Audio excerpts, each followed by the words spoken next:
Should we go to the new international city?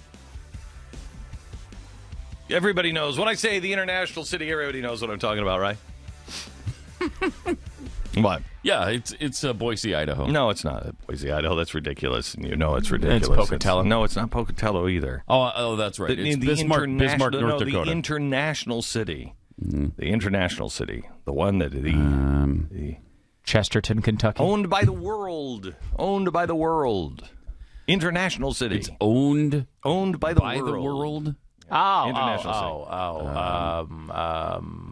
What's that one where all You're that getting close. Brussels. That's the international city. Now at least you're trying. It's better than Chesterton, you think? What about Peoria, Illinois? I could be Peoria. Schenectady, New York. Jerusalem, Israel. Not to be confused with the capital city of Israel. Because apparently there is no capital city. There is no capital city of Israel, even though the Knesset is there in Jerusalem. Mm-hmm. The prime minister is in Jerusalem. It's not the capital. Yeah, they've got no place to conduct business, government business in Israel. No, there's none. There's none. There's no capital city there. Now CNN is reporting and using the term for Jerusalem as the international city. The international city of Jerusalem.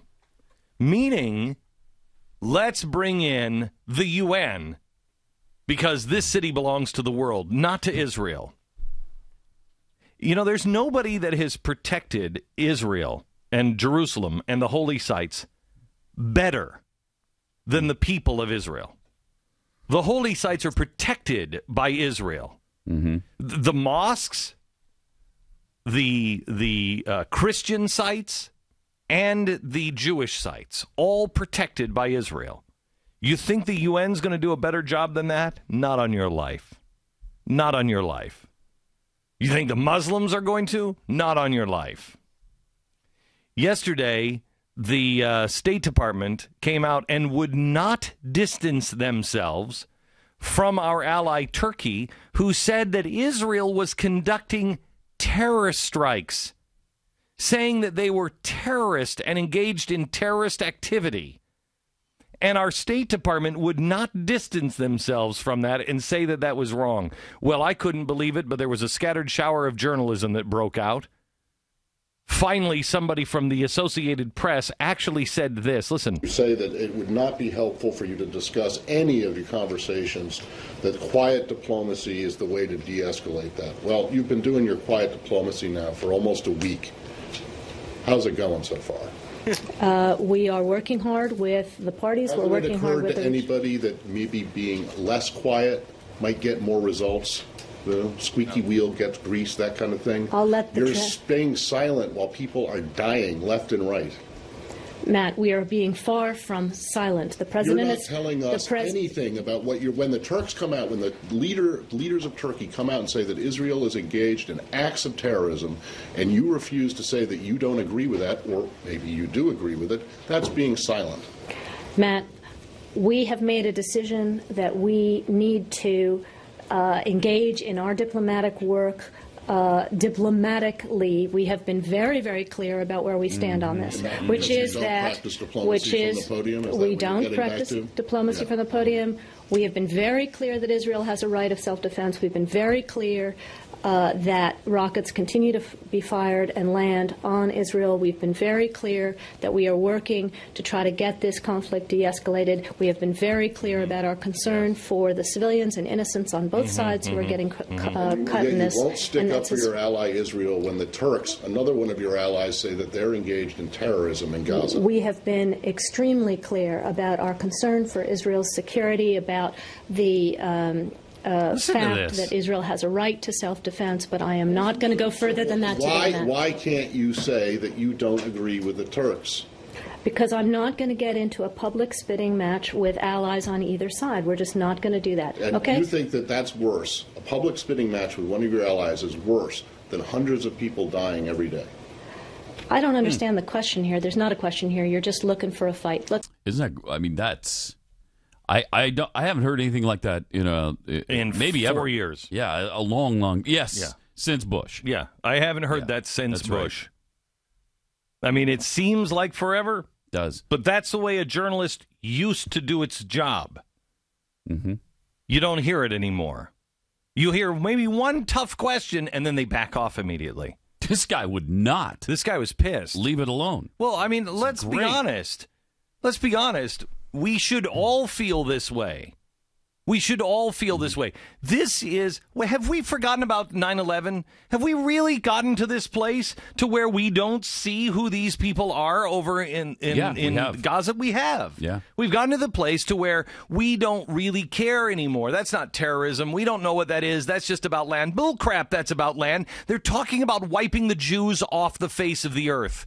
And I got news for you. This is exactly what we said would happen a year ago. What we went to Jerusalem for was to say, stand with courage, and you're not alone. We did that a year ago, thinking that this, exactly what's going on, was going to happen last September, a year ago September. That's honestly what we thought. Well, we were early, but here it is. And then the world is condemning Israel. Let me ask you a question. If Canada had shipped 8,000 missiles via Air Express into Buffalo, New York, if Canada was lobbing shells across the border, if Bellingham, Washington, or Blaine, Washington, was being shelled relentlessly over the border from Canada, if El Paso was being hit and shelled by Mexico, do you think we would sit here 8,000 shells later and not respond? Do you think we would listen to anybody? Yeah, if Israel was telling us, hey, we don't want you to go in with troops. We don't want a ground assault into Canada. That'd be an inconvenient thing for us right now, so we'd like you to stand down if you would. There's no way. There's no way. Now, Canada would be a different story. But Mexico, the world would say that to us. Mexico, we could have drug lords and terrorists lobbing shells into our southern border, and the world would say, they're poor, oppressed Mexicans. What are you doing? You're just trying to... Excuse me. Same thing with Cuba. If it were Cuba, and they could launch rockets at us from 90 miles away into Miami, they'd say the same thing. Oh, you can't pick on a poor, defenseless country like Cuba. You leave them alone. Well, and you're right. The world would say it, but there's no way we would accept it. We would not listen to it. The American people would not accept that. No. I disagree. I believe there would be about half of the American people that would go for it now. I don't know. Remember, if you're in Miami, you may be hitting minority communities. Then there may be some outrage. If there it was going. Excuse me. This is the group. You're talking about Jews. Yeah. You're talking about Jews. Everybody. I mean, my gosh, I tried to defend the Jews, and I'm the biggest Jew hater in the world. This is the one that everybody says that they just love so much on the left. Well, you are pro-Jewish anti-Semite. Yeah, I know. We do know that. I am the biggest we do know Jew-loving anti-Semite I've ever met. You're just an incompetent anti-Semite. You are terrible at it.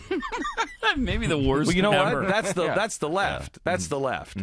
The left is the most incompetent, Jew-loving people I've ever seen in my life.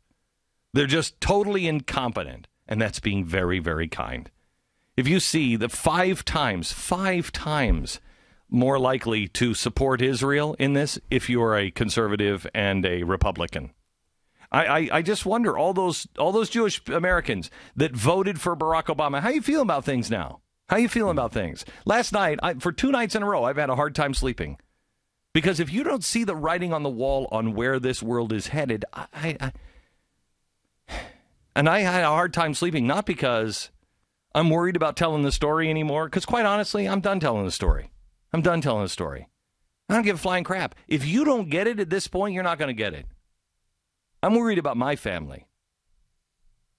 I'm worried about their children. I'm worried about my town. I'm worried about Texas, quite honestly. I'm really to the point now where I'm like, if the Northeast wants to go to hell, let them. Let them. I don't really care. I have to care about the things that I can affect. I mean, this is what led me to my alcoholism. I can only care about the things that I can affect and I can change. I'm not going to change the Northeast. You think you're going to change New York City? No. What are the things that you can actually affect? You can affect yourself. You can affect your family.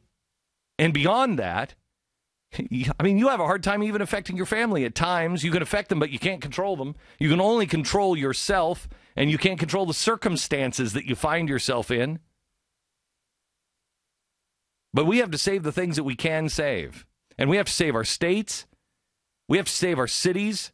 We have to save our children. And the best way to save those is to get out of the media and get out of the educational system.